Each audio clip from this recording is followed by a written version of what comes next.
consider having some kind of a garden for all of the many benefits it offers. Please help me welcome Scott.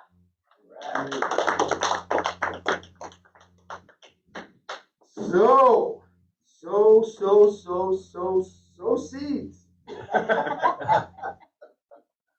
It's very important that the future generations understand how to grow food. And this has been around time immemorial. That gardening is an art that needs to be shared generations upon generations. My father had just a little patch in the backyard, straight gardens, and so I have followed that type of gardening. I'm going to discuss a few types of gardenings that of food growing that are interesting and varied, and it'll give you a lot of different opportunities and a look at the future of gardening. This is last year's garden, and that's me with just the beginning of my trellis. And I grew corn last year. At my wife's house, we built raised beds like this one you see, with simple metal, corrugated metal, and we built it so that it's a couple feet high, so it's easier to access. And raised beds allow you to make sure that the soil has the correct balance of nutrients and pH. This is important in Colorado gardening. You have to really pay attention to the soil. Some places in the country can just throw seeds out the window and things grow. But these are raised beds, and on the other side is a raised bed that I set up with my two sons. Set this up, and it is using the sun. And you can see right on the top there's a little there's a trellis.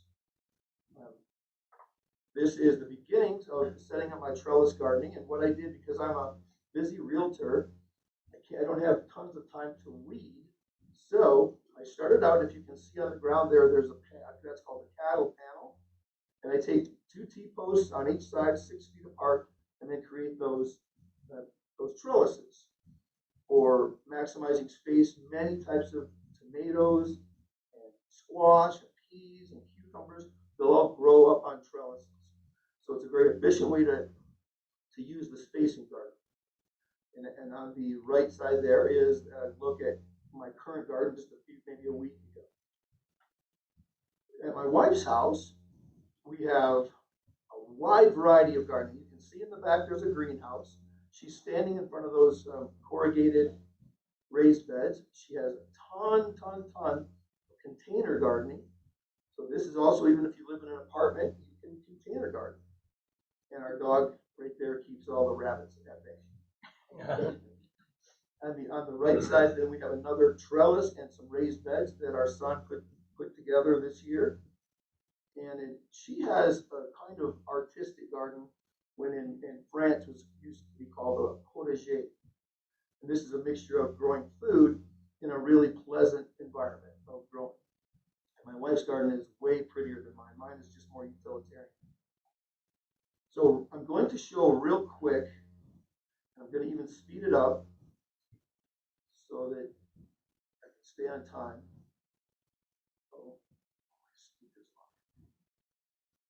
I'll just narrate.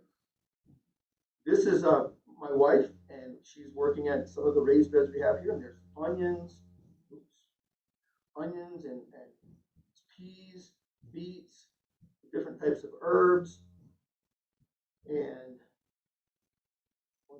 then her wonderful greenhouse where she's growing tomatoes from seeds. This is just about maybe less than a week ago, and her tomato plants are huge. She sells tomato plants in the spring and has probably 60 different varieties from the East, from Europe, from Eastern Europe, South America, tons of different interesting tomatoes. And then last but not least, our Disney dogs that guard the garden.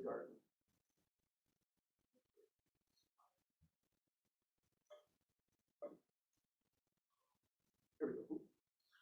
One of the things in the future is that I'm going to develop is a thing called aquaponics. Everybody's heard of hydroponics. Aquaponics is more of a self-contained system allowing you to grow fish, utilize the nitrogen-rich, what's a better way for saying poop water.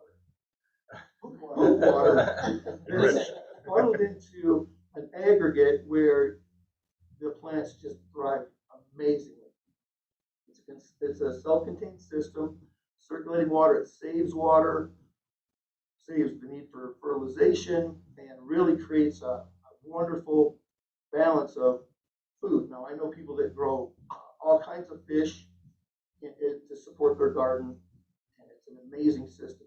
Hopefully you'll see more of that in the future. Aquaponics. To close, I would like to encourage everybody to consider the good old-fashioned victory garden. If you're growing food for yourself, you're going to have just a little bit of extra peace of mind when the harvest starts coming in. You can dry, you can pickle, and store foods, because we're already seeing problems with supply chain.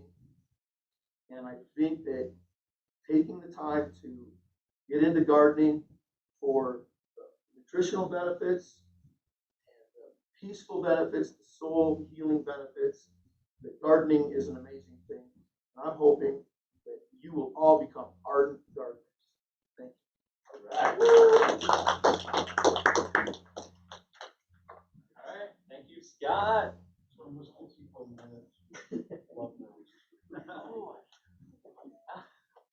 Okay. Let's take a minute and write something nice to our two speakers, both Jamie and Scott, before we introduce our next speaker.